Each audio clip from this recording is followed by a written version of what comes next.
Hi, this is Scott Geitler from Bluewater Photo, and today I'm going to talk about an exciting new housing from Nauticam for the Canon 5D Mark IV camera. The Canon 5D Mark IV recently came out about 4 years after the 5D Mark III came out.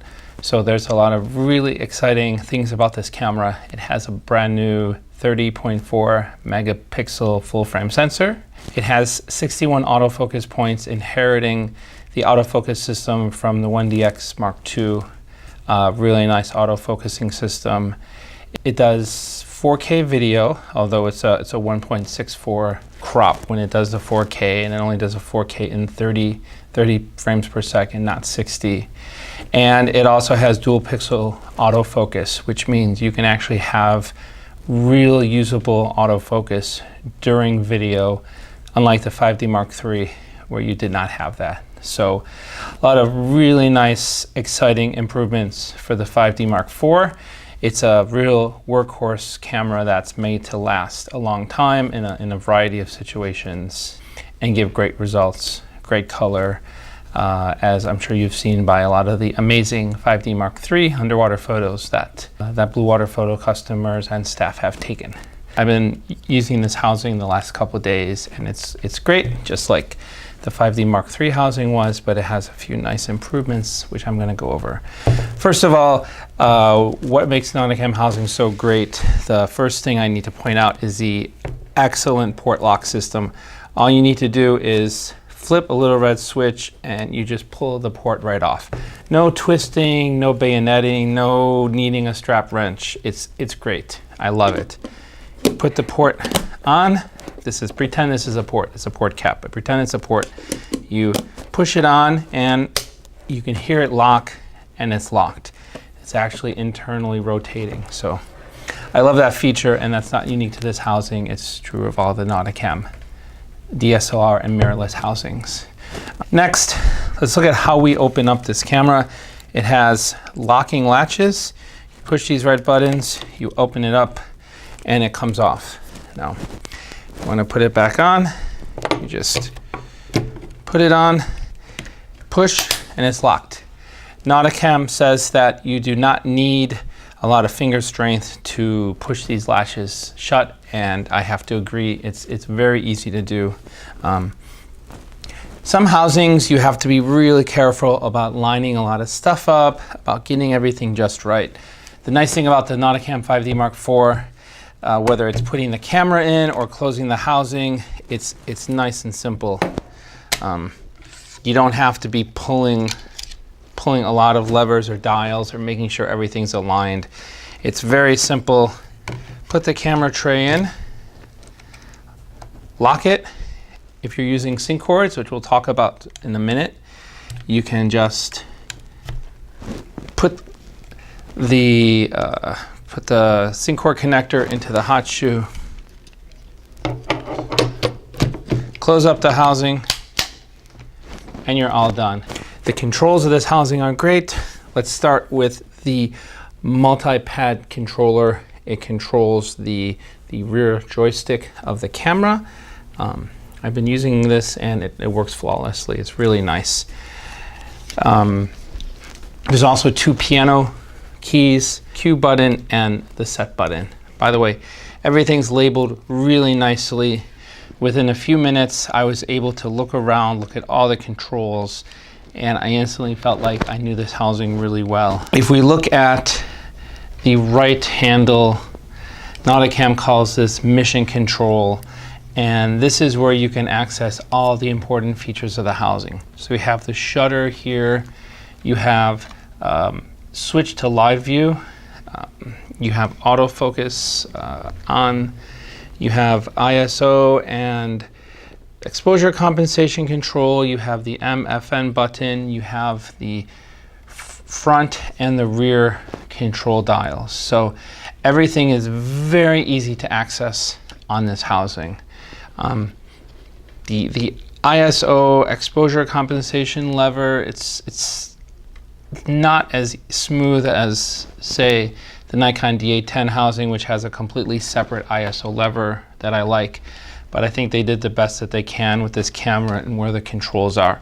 So you just push the ISO exposure compensation button here on your thumb once, and then if you move the rear control dial, you'll change your exposure compensation, and the front one your ISO. So it works great. Let's talk about some other nice features of this housing. When your memory card is being accessed, for example, when you're recording video, there's a little red light that goes on, and it's really nice to be able to tell when the video is running. So they put a special little light here where you can see that light when it's lit up on the camera. So that's called the card access, but it's basically telling you when your video is on. Another nice thing about this housing is it supports two types of flash triggers, a regular flash trigger and a TTL flash trigger. And if you use a TTL flash trigger, there's a little status indicator light here that tells you if it's on or if it's low power. And you also have a button here to control that TTL flash trigger. So let's talk about flash triggers for a moment. The way the housing comes, it uses electronic sync cords.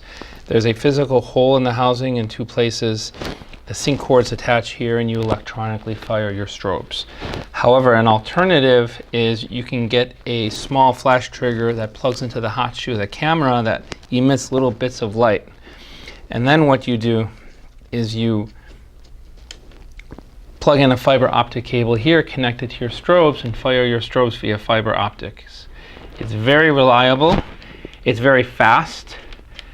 Because you don't have to wait for the recycle time of, say, a pop-up flash of a camera, and you don't have the maintenance issues or the possibility for leaks that sync cords do. So I do highly recommend the flash trigger option. Now there's a second, albeit more expensive flash trigger called the TTL flash trigger. The TTL flash trigger not only fires the strobes, but gives you full TTL functionality of the strobes, which means that the TTL converter will automatically calculate the exposure of the strobes for you. So if you want to have one less thing to worry about and you don't want to have to manually set your strobe power, you can get the Canon TTL flash trigger. Just be aware of some of the limitations. You do need a special Canon battery to use with that flash trigger. And it does have a limited life, 150 full power flashes. So if you're not doing full power, it will last much longer than that. But it may not last all day, so you will maybe need to change the battery at some point. So just keep that in mind if you're thinking about the TTL flash trigger, but it is nice to have the exposure of your strobes taken care of and one less thing to worry about. Another great thing about Nauticam housings is it includes vacuum check circuitry. So what's vacuum check? Vacuum check means you close up your housing, you pump out all the air, it creates a vacuum inside the housing, and you have a little light that goes green and stays green, and that means there's a vacuum in your housing and it's keeping the vacuum, which means that the chance of your housing leaking on the dive is very, very, very small. So it's really nice peace of mind. All you need to purchase, and it goes right here, it's called a vacuum valve, and it also comes with the pump. So that's an additional optional purchase that in addition to the flash trigger, I really highly recommend for this housing, because that peace of mind will be worth its weight in gold. If you do need to open up your housing, or say you just need to remove the port and change lenses, you can actually reset. There's a nice little blue button in here if you're wondering what it's for. It is a pin that goes through the camera tray, and it resets the vacuum system, so when you close it up, you can recheck the integrity of the housing seals and make sure that you get the green light and you are good to go for the dive. It comes with some really nice rubberized grips. These grips are very comfortable. They feel great to hold with or without gloves. And we have these stainless steel brackets, which make these handles very, very stable. You can put very heavy strobes or lights on here, and you're going to have a very stable system. You also have many mounting points for lights, GoPros, lasers, drones, anything you want to mount on this housing, there's mount points for it. Looking at the levers, they have several what they call double thumb levers, which means you can take your thumb and you can push up or down. These are really comfortable, really easy to use, especially if you have thick gloves on. It's no problem using any of these controls, any of these dials. So if you have thick gloves, I have no problems recommending this housing for the ease of use of the controls. So just to reconfirm, this housing does come with 2 dual bulkheads for sink cords. We have an M14 bulkhead here. That's the size of the bulkhead. And this is an M16 bulkhead, and it has an M16 to M14 adapter, and then the bulkhead for firing your sink cords. So if you want to, for example, use HDMI and have a video monitor or recorder, which is a nice optional accessory, Nauticam makes a housing for the Atmos Ninja monitor recorder and the higher end Atmos Shogun. You would just remove this sink cord, and you would use this M16 bulkhead directly for an HDMI in connection, and it works really nice.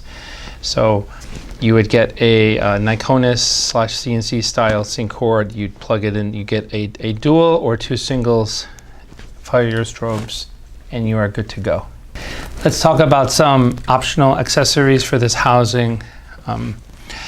One of my favorite is the Viewfinder. The external Viewfinder replaces the viewfinder that's included in the housing. I do find this viewfinder a little small, and sometimes with my eyes a little hard to read, but if you get a 45-degree angle viewfinder or a 180-degree straight viewfinder, it magnifies this image by a huge amount, and it's not an inexpensive accessory, but it's really worth its weight in gold. And once you look through it, you're just going to be like, wow, that image is so large.